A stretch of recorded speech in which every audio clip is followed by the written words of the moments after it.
Hello students, very good morning to all of you. I am myself DK Jha, chemistry faculty. You are most welcome on my channel Chemistry Funda. बच्चों बात चल रहा है aldehyde ketone and carboxylic acid की। कल मैंने आप लोगों को इसके बारे में जितने सारे केमिकल रिएक्शन थे पर्टिकुलरली अल्डिहाइड एंड कीटोन का वो सारा मैंने करा दिया था।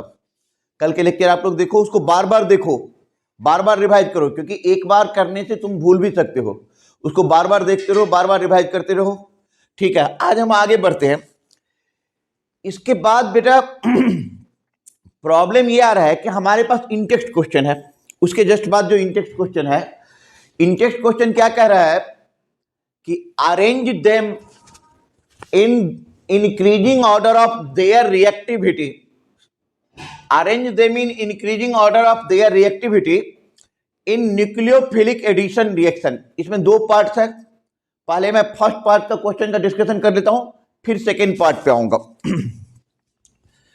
जो आप फर्स्ट पार्ट देख रहे हो इसमें क्या है, एक है ethanal. First part answer, first part ethanal.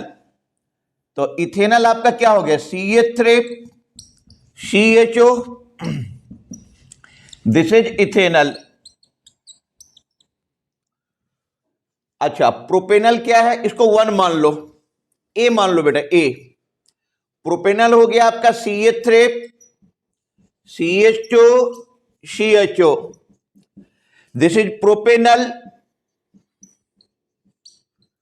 Propanal B. Propanone CH3 CO CH3, this is C, and butanone CH3 CH2 CO CH3, this is D।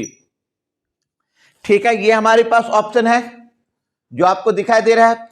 अच्छा, याद करो कल की क्लास में जो लास्ट लेक्चर है उसमें मैंने बताया था कि aldehyde is more reactive than ketone. Aldehyde is more reactive than ketone. तो सबसे पहले देखो कि ए अल्डिहाइड है, बी अल्डिहाइड है, ये दोनों ज्यादा रिएक्टिव है इन प्रोपोर्शनल टू इन दोनों से, दोनों कीटोन से। ठीक है, अल्डिहाइड में भी जो अल्डिहाइड जितना छोटा है वो उतना ज्यादा रिएक्टिव है। तो छोटा कौन है, इथेनल। तो सबसे ज्यादा रिएक्टिविटी हो जाएगी इथेनल की। उसके बाद कौन आ जाएगा, उसके बाद आ जाएगा आपका प्रोपेनल बी।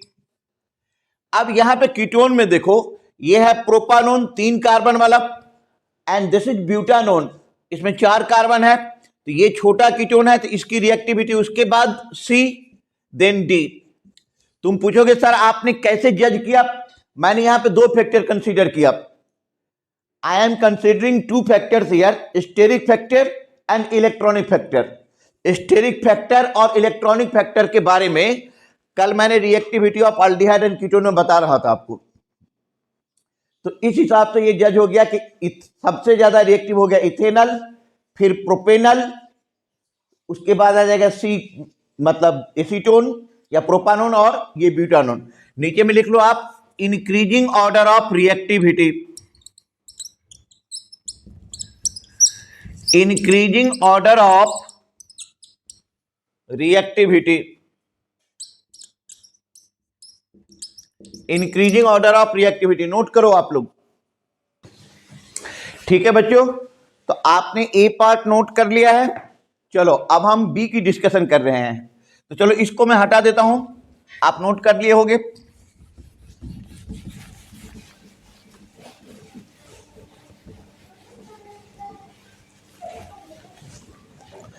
अच्छा, यहां पर हमारे पास है सेकेंड वाले स्टेप में कि बेंजल डिहाइड है। जरा गौर करके देखो, ये बेंजल डिहाइड है CHO, इसको आप ए मान लो, मतलब बेंजल डिहाइड, बेंजल डिहाइड।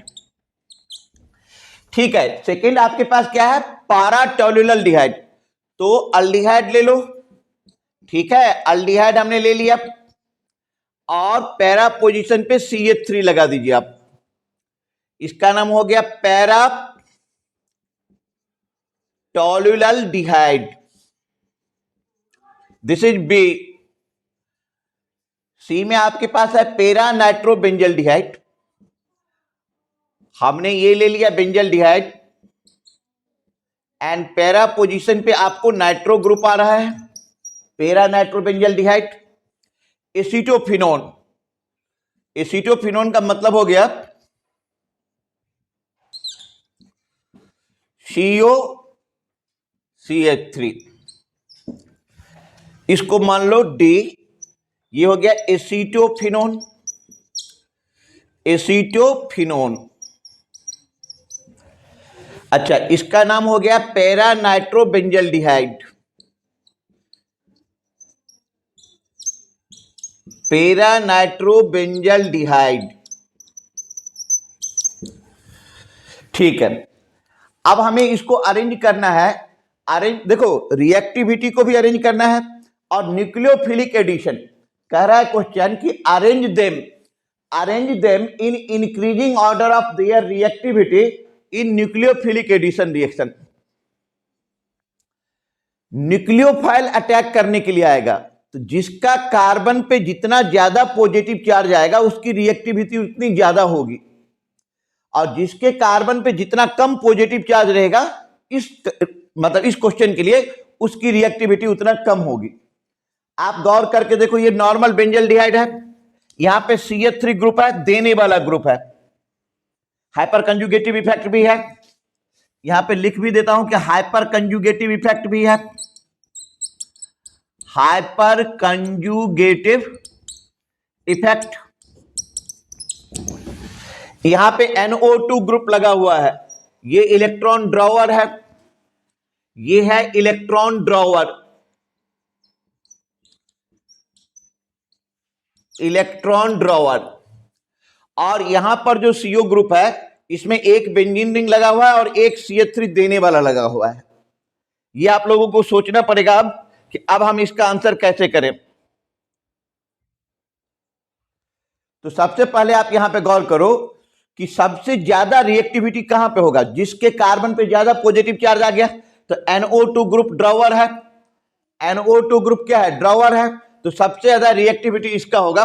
मैं यहां पे आंसर लिख रहा हूं बॉक्स में, बेटा ध्यान देना, सबसे ज्यादा रिएक्टिविटी हो जाएगा पैरा नाइट्रोबेंजल्डिहाइड का, क्योंकि यहां पे एक ड्रॉवर लगा हुआ है। इस पोजीशन पे आप देखो, बेंजल्डिहाइड में ना CHO के अलावा ना ड्रॉवर है, ना इलेक्ट्रॉन ड्रॉइंग ग्रुप है, ना डोनेटिंग ग्रुप है, तो एक C के बाद आ जाएगा आपका A, पैरा नाइट्रोबेंजल्डिहाइड के बाद आ जाएगा बेंजल्डिहाइड। उसके बाद आप यहां पे देखिए कि पैरा टॉल्युलल्डिहाइड CH3 ग्रुप देने वाला है, हाइपर कंजुगेशन इफेक्ट से भी देगा, तो ये आ जाएगा B, और सबके लास्ट में आ जाएगा एसीटोफिनोन D। ये हो गया increasing order of nucleophilic addition. Note करो आप इसे,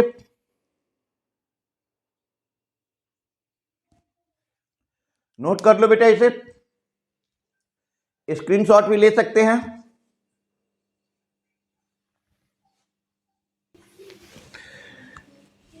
ठीक है बच्चों, अब हम नेक्स्ट क्वेश्चन देखते हैं एनसीईआरटी का। यह है इन टेक्स्ट 8.5।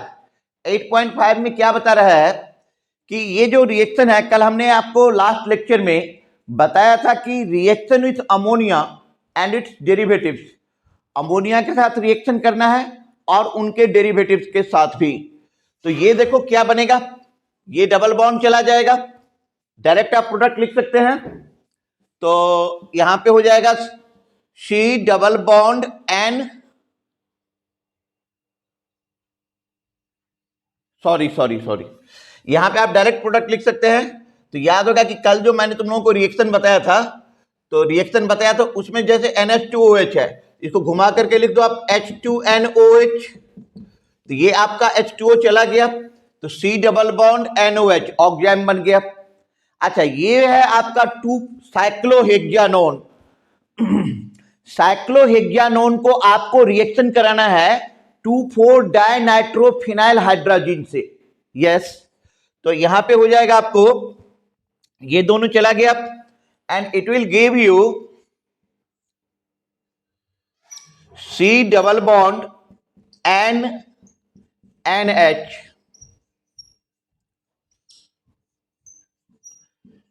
NO2 NO2। फिर हमारे पास RCH double bond CH CHO। अच्छा, ये सेमी कार्बाजाइड है। तुम लोगों को याद होगा कि सेमी कार्बाजाइड में CH डबल बॉन्ड को ऐसे लिखो।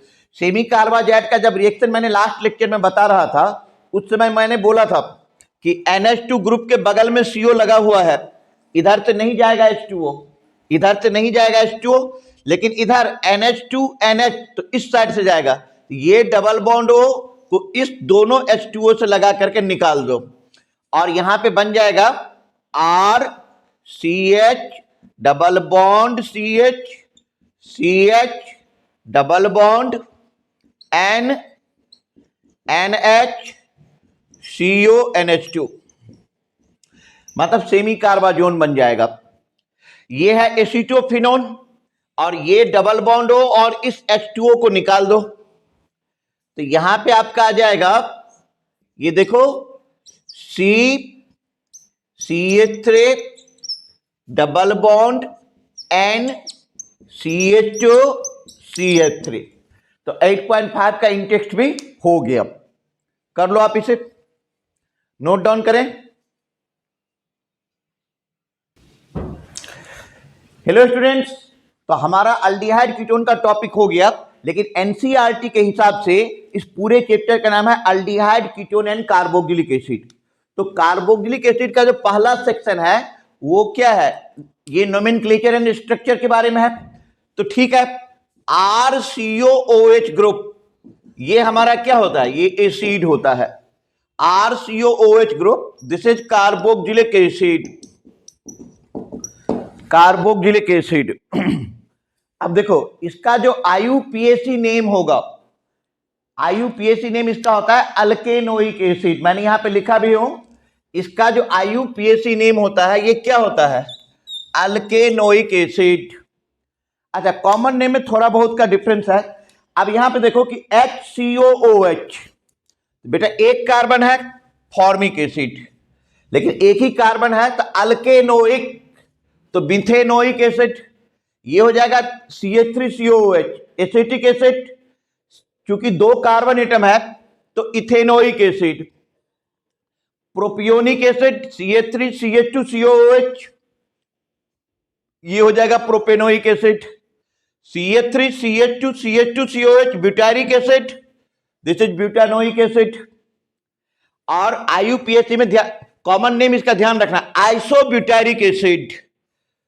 तो IUPAC में क्या हो जाएगा, आप जरूर काउंट कर लो कि इधर हो गया 1 2 3, लॉन्गेस्ट चेन है, 2 पे मिथाइल ग्रुप लगा हुआ है बेटा, तो 2 methyl propanoic acid, 2 methyl propanoic acid.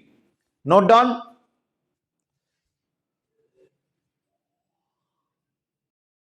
तो बच्चों अब हम नेक्स्ट देखते हैं कि जहां तक हमने नोमेनक्लेचर देख लिया, अब ये COOH वाले दो ग्रुप हैं बेटा, ध्यान से देखना क्योंकि इस बार CUET का एग्जाम भी है, ऑब्जेक्टिव भी आएगा। तो COOH वाला जो दो ग्रुप है इसका नाम क्या हो जाएगा, इसका नाम हो जाता है, कॉमन नेम ज्यादा याद रखने की जरूरत है। IUPAC तो आप इसका लिख लोगे कि 1,2 ethane 1,2 dioic acid, but common name इसका है ऑक्जेलिक एसिड, ये मत भूलना।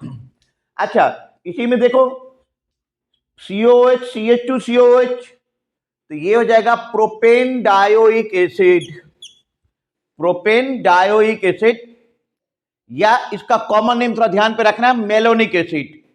COOH CH2 twice COOH succinic acid, इधर नाम हो जाएगा butane dioic acid. COOH CH2 thrice, इसमें देखो 3 कार्बन है, नाम हो गया glutaric acid, pentane dioic acid. COOH CH2 4 COOH adipic acid, ये हो जाएगा हेक्सेन डायोइक एसिड। और COOH CH2 CH COOH CH2 COH ट्राइकार्बाइलिक acid, या प्रोपेन 1,2,3 ट्राइकार्बाइलिक एसिड। आप ध्यान से रखें कि दो कार्बन एटम ऑक्जेलिक, बीच में दो COH के बीच में एक CH2 आ गया मेलोनिक, 2 CH2 आ गया सक्सेनिक, 3 CH2 आ गया ग्लूटारिक, 4 CH2 आ गया एडिपिक। तो इस टाइप से आपको नाम लिखना है। अच्छा, IUPAC नेम लिखने में आपको दिक्कत नहीं आएगी, दिक्कत आएगी आपको कॉमन नेम में। तो कॉमन नेम पे विशेष ध्यान रखना है कि कॉमन नेम को कैसे याद रखा जाए। अब हम देख रहे हैं कि यहां पे आ गया, ये जो बॉक्स का क्वेश्चन था तो ये हो गया बेंजोइक एसिड, ठीक है। यहां पे इथाइल ग्रुप लगा हुआ है तो फिनाइल एसिटिक एसिड, इसका नाम है थाइलिक एसिड। कॉमन नेम याद रखिएगा। IUPAC में नाम हो जाएगा benzene carboxylic acid, 2 phenyl ethanoic acid and benzene 1,2 dicarboxylic acid. आप नोट कर लें इसे।